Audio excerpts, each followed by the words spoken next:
partisan lines, a Republican, conservative one. From Louisiana came up to me and said, let's actually do a bill to do this because I want pricing transparency. So we're working on that with them. The other thing I would just add is that we've been talking with healthcare experts from around the state or country about different states that are innovating. So Arkansas has done a lot of innovation around bundling their services around Medicaid and how they bill it, and they've brought down prices by just streamlining their billing process. California had a wholesale reform package where they were able to bring down pricing. So there is states that are addressing the cost issue, and they're, states are more likely to innovate and take these on than the federal government. I'm more optimistic about addressing costs at the state level than Congress. Well, one thing you might also encounter, because you've been in DC versus here a little bit, but you probably heard this. I heard this from a lot of the Denver legislators. But Blanca, if we have one territory, if Colorado is one territory, because right now we're all divided and insurance costs are based on the territory where you live. Right. If we did this all as one pool, we said, oh no, Blanca, but then the Denver prices might go up for people. And I was like, excuse me? Yeah, it might, but that's what happens when you have a big pool. I think that's what I think needs to be calibrated a lot better, because then if not, all the mountain communities are paying a lot more for yearly calculated reasons, and simply because Denver is being protected. So I think that's enormously unfair. So we've been really involved in this since the first map came out, and they tweaked the second map under a lot of our lobbying to do it, but it's been frustrating because they do say that you can't have a single region for the state, and there are states that have. So New Jersey has done it, and maybe Connecticut has done it as well. So New Jersey's pretty big. But New Jersey's big. Yeah. So we have tried to push this, and certainly would continue.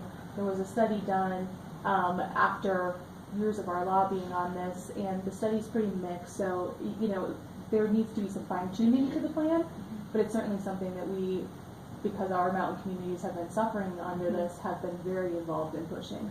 As a very quick anecdote, I called the Aspen MRI costs to ask me about hospital use back away. Yeah. So how much are you charging my insurance for the MRI? And like, I have no idea. Yeah, and if again, it's a very conservative friendly idea. For markets to work, people need to know what things cost. I mean, it just makes sense. So it's ridiculous now. It's a big part of the dysfunction in healthcare. What are some of the issues that exist between you and what Hickenlooper is doing now? Do you think he's doing a pretty good job? How would you go further, or whatever you just mentioned? Yeah, I think John's been a good governor. I've worked closely with him. I would say we are, maybe it's because of the district I represent, and I represent mountain communities, we've had to push them on this mountain healthcare stuff. I mean, they just originally were not as interested in it. We had to, every step of the way, we've been, I would say, disappointed by their speed of taking this on and the urgency of taking it on. That's an example. And again, the other one I point to, I think John's done a great job on a wide variety of issues: economic growth, outdoor recreation. I think we need a better state framework for, as I said, the oil and gas interface with communities. Not easy. That's not an easy thing to do. They're a very powerful industry in the state, very important industry in the state. So in terms of what you can actually get to the state legislature on that, I don't know. But I think there just needs to be a better balance that involves communities more. We've seen this too much, both in the front range, like in Brookfield, big battle now, and also in Mesa County, Valley Mesa, everywhere. So, but yeah, I think that John leaves the state in good order, which is wonderful, right? I mean, you look at what's happening in Illinois. They're elected governor for basically a bankrupt state. That's a very different job. I don't know if I'd run if my job was to restore a state to solvency. Those guys all go to jail anyway. So I think 3 of their past four governors went to jail, right? Yeah. But so the state's in a good. I think we're ready to go to the next level, right? We're ready to talk about a bold vision. We're able to talk about renewable energy and how we get there and the jobs it creates. We're able to talk about, okay, we've had this prosperity growth. How does it work for more people, right? How does it work for everybody? How does everybody get ahead? So, I mean, those are the kinds of discussions that I think are really the centerpiece, and I'm excited to take on. Where do you stand on cannabis? I've been pro, legalization, pro Amendment 64. I work on it federally a lot. I think it's like anything, it's always going to be pros and cons. But I think in terms of the benefits to Colorado, what I would love to see us be is a center for a lot of the enabling technologies around the cannabis industry as it grows in other states. Because frankly, our business will suffer as other states come online, there's no question. But I think because we're one of the first, we have the potential to be the center of a lot of the enabling technology jobs in the future. So we can have a lot of service companies based here, providing services in California, providing services in Washington and other states. We'll obviously continue to have a regulated market here. In terms of areas to make progress, if we can make more progress, I think keeping out of the hands of minors. I have been surprised, I think that our school board member left, but we still have the kind of outdated approach to anti-drug education in the schools. It almost like skips over marijuana. They focus hard on drinking, and they focus hard on other drugs. There needs to be a stronger message for minors not to use marijuana, so I think they're getting mixed messages. But no, overall, I think our Amendment 64 implementation has gone well. Look forward to continuing that as next governor. Hi, I'm Jared. On the top, you actually mentioned education. On the topic of education, where do you stand on increasing or decreasing or holding the number of charter schools? Well, it's a question we hear a lot in Democratic circles. There's different opinions in our party. Not all of the Democrats, I'm sure, but there's different opinions across independents and Republicans too about the impact of charters. And I've never, said we need more or we need less. It just depends on the actual school. There's good public charter schools, and there's ones that are bad in the sense that they further segregate the population or whatever it is. So it all just depends on what the model is, right? So I used the charter school model to create a school to serve more immigrants that was needed, and they wouldn't be in school otherwise. So it's not a question of more or less. It's simply a governance model for a public school, right? And you can just like it's like saying to me that question is like, do we need more or less district schools? Well, it just depends. I mean, you could open up more if you want, or less. But what matters is, are our public schools quality? In the case of charter schools, do they have the same accountability and transparency as other schools? They should, and they generally do in Colorado. And if there's good ideas and school districts want to feel that they're an important part of public education, we have charter Montessori schools.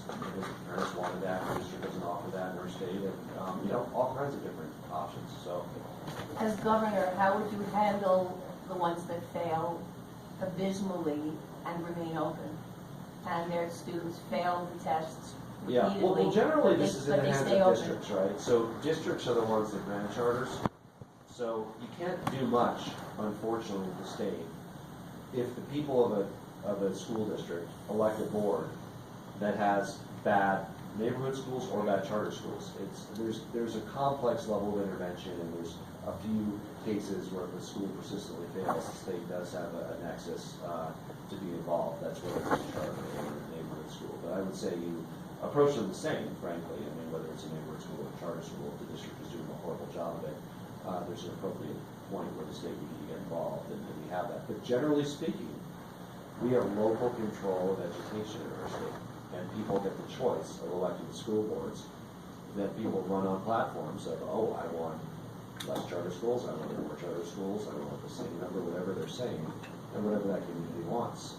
It's not something that a governor should be involved with, because different communities will come to very different decisions about that. It's a very vociferous argument in Denver right now. All Democrats on both sides. But there are people running for school board who say we want more charter schools, and people running for school board in Denver who say we need to not focus and have less charter schools, and they will decide, the voters of Denver. And the governor just, work with whoever gets elected, We should not be getting involved with those kinds of local decisions. Other than, again, making sure that every kind of public school, including charter schools, have the same transparency and accountability as any other school. Is it a cheaper solution to old people who are on Medicare? They use up all their days, then they go on Medicare, and it costs a huge amount of money, but maybe hospice or something, a lower price solution, because I think that's really important.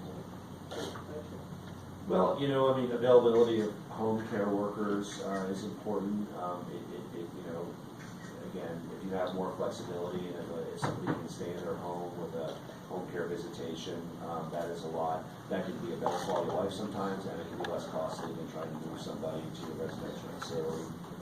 A lot of these are federal funding sources, and we're limited with flexibility at the state level, Medicaid and Medicare, both federal.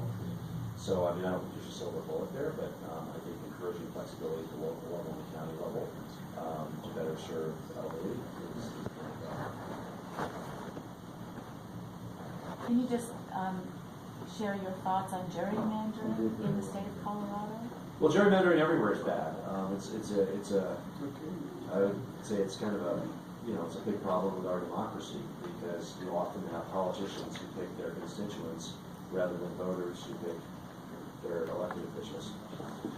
It's pernicious. It's one of the reasons for the divisions in Congress right now. No, I would say it's not quite as bad in Colorado as it is nationally. That's true, but it's still a problem in Colorado. We have many competitive state house, state assembly districts. Control of our state legislature can easily swing either way.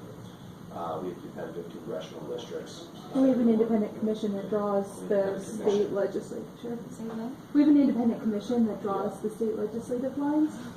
So a lot of movement nationally to fix gerrymandering is to move to that, and Colorado already has it in the state level.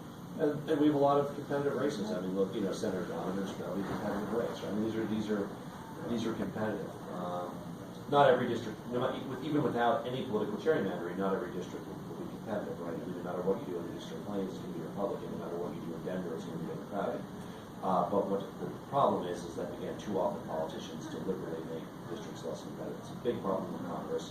It's a smaller problem in Colorado, but it's one that I've always been supportive of addressing. So if there's ever ballot initiatives for independent commissions like California did for congressional rate reform, those kinds of things would be good.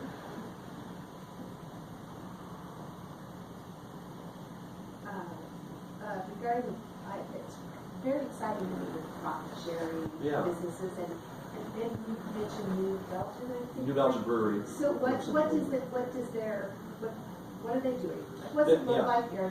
They're called an ESOP. They're 100% employee owned as an ESOP, which Employee Stock Ownership Plan is what that stands for. It's a particular provision in federal tax law that allows for this to occur. So basically, everybody there owns part of the company. If you go to work there, depending on the plan, it's 1 to 3 years usually till you have ownership, till you vest. I don't know what but that's the norm in the market. So you work there for, let's say, 2 years, and then you get your ownership stake. Every year you get additional. So a couple important things. One is, that's of course in addition to a market salary, doesn't affect that, in addition to a normal 401k pension, because what you saw, because you don't want an abuse of these where it replaces your pension, because these are unpredictable. The success of any one company may succeed or may not. So it's additive to your pension and your salary. But then if the company does well, you build value. In Colorado Springs, I launched a campaign at a grocery store called Save-A-Lot, 100% employee owned. So this grocery store is owned by the cashier, the butcher, the bagger, anybody who's been there 3 years. This is, by the way, a huge way to retain employees. Grocery stores have a hard time retaining employees for 3 or 5 years. There are employees that have been there, as cashiers for 10, 15 years. And they now have equity stakes of several $100,000. And when they retire, they might have $1 million in equity. If that grocery store continues to succeed, obviously that you never know. Some enterprises fail, some succeed. But if it succeeds, they want part of that success. And that's called, if you look more on Google it, it's ESOP, E-S-O-P, and that's the model that grocery store in New Belgium is not the only model, but that's the most aggressive model. That's 100% employee. That's not for every business. Some will just want to do stock options, profit sharing. Some are investors, so they can't do those other things. But ESOP is 100% employee. And then Namaste Solar is a co-op, and that means they actually can govern the company too. Yeah, co-op is a new model. Cooperative ventures we've seen that. Now we have in Denver. There's a home care co-op. We were talking about home care for elderly. So rather than having an owner who has a big profit, he's basically owned by the home care workers themselves as a co-op. And they can kind of pass the market themselves and pass the savings along to the people they serve. Yeah. Good morning, welcome to Aspen. Good to be here. And thank you for being a good public servant. everything I'm hearing, it all works if we have quality education for all. Another thing, we need to encourage more industrial schooling. We need to encourage more vocational schooling. Not all of us are designed for four-year college. And the big thing, I spent a lot of time in Costilla County, one of our most impoverished counties in Colorado, and I spent time here in Pitkin County. And I've noticed one thing, Southern Colorado, keep them passive. Give them enough, keep their stomachs full, but they don't have the opportunity of quality education. We need a governor that looks at all Coloradans as Coloradans, not Mexicans, not Chicanos, not Japanese. My family, we welcomed the Statue of Liberty. The Statue of Liberty didn't welcome my ancestors. Quality, we have to concentrate on quality for all. Well, let's, Anna, let's connect on Castilla County. Maybe you can introduce us to the folks there, because I plan to get there, and we'd love to meet some of your friends. Anna will connect with you.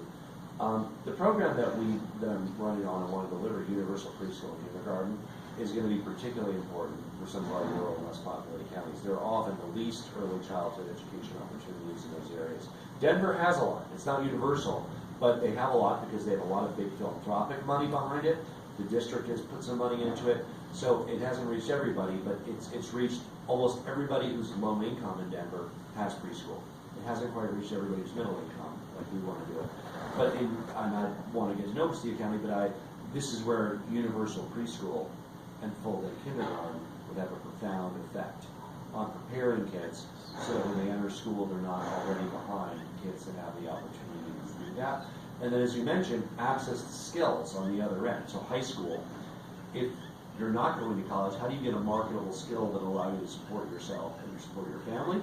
If you are going to college, how do you have an affordable and realistic route to do that? And so I think that's the answer to Castilla County, to Baca County. I mean, when you're going to these areas, you have to have a plan that works for our whole state, because we truly succeed together as a state. Can you comment on, when you say Denver, do you mean the greater Denver area, or specifically, because I have grandkids in Aurora. Yeah. Is that different? Right now, Denver happens to be more of a leader in early childhood education, and that means Denver itself. Right. So Aurora is behind Denver in early childhood education. Largely because of the philanthropic community that, for whatever reason, has focused more on Denver than Aurora. The needs are just as much, if not greater, in Aurora. I think last night every candidate for governor spoke a lot about broadband access. Yeah, rural broadband. What is the, why is it so, why are we so not, what's going on in Colorado? Is it, I mean, it's all over the country right now, but is it, why is it such a problem? Well, it's a problem because there are a lot of communities that don't have that on-ramp to the digital economy and all that. So is that really, what is that? Is that It's market-driven. And they don't have a cell phone tower? Like, they may or may not have cell phone access. This is higher speed access, right? The So, cable, yeah. optic cables have to go there. Yeah. Where do you get your internet from at home? Do you get it from? Comcast. Right, very high speed, right? Yeah. So there's, but I mean, Comcast does not serve a lot of people in our state, so you can't get it through Comcast. What are your choices? You can have a relatively slow one through your phone. You can have satellite, which is a little faster on the download, but very slow on the upload. So I mean, there's a big step down, and it costs more. So this after Comcast, if you don't have Comcast, there's a big step down. So we will look at the different technologies to reach our rural areas. It's not going to be Comcast everywhere, but we also, of course, want more expansion of cable access, which is, you think you pay a lot for cable, we do, but the internet piece is relatively inexpensive. The fastest and most affordable can be cable. So if we get more places wired for cable, that's the best option, but you also can't give up on places that cable is not realistic to reach. And so the state just gets no funds to, like, I think I saw in one of our counties is the worst in the country. For access? For access to Wouldn't property. surprise me. Probably no, maybe no access, I would suspect in some areas. For large areas of my district, there's no access. I mean, even in relatively cosmopolitan areas, Evergreen, in Jeffco, pretty big town, I don't know, 10,000 people. I think only basically the small downtown area has broadband. Most people who live in Evergreen, very close to everything, don't even have cable. So we have one or two more. I would love your help. And let me just do the pitch. We have I think we've all got the sign-up sheet. If you're able to make a small contribution, if you want to volunteer, let us know. Spread the word here in Roaring Fork. We'll be here again, so let us know if you want to help with future events. I'll be more interested in the election date years and your ideas, right? I want to make sure, I rely on you to make sure that I'm aware of what I need to be aware of with regard to issues here in Roaring Fork Valley. So please stay in touch with Anna. Raise your hand. Lisa Kaufman is my former chief of staff, so she left my official office to chair the campaign, and so she is active at the high level.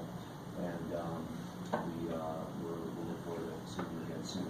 Any final questions or comments? We had a great broad-ranging discussion. Thank you. Thank you. We're honored to have your support, and hope to visit with you as your next governor.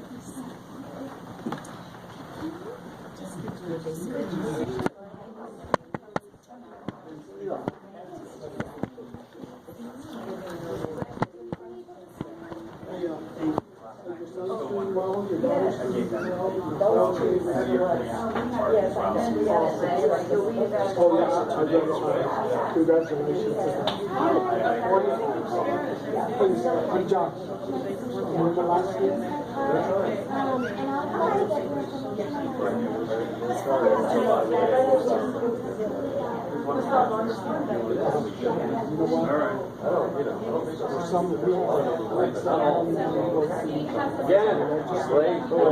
Very successful. Yeah. Although how much only raised $2,000 still?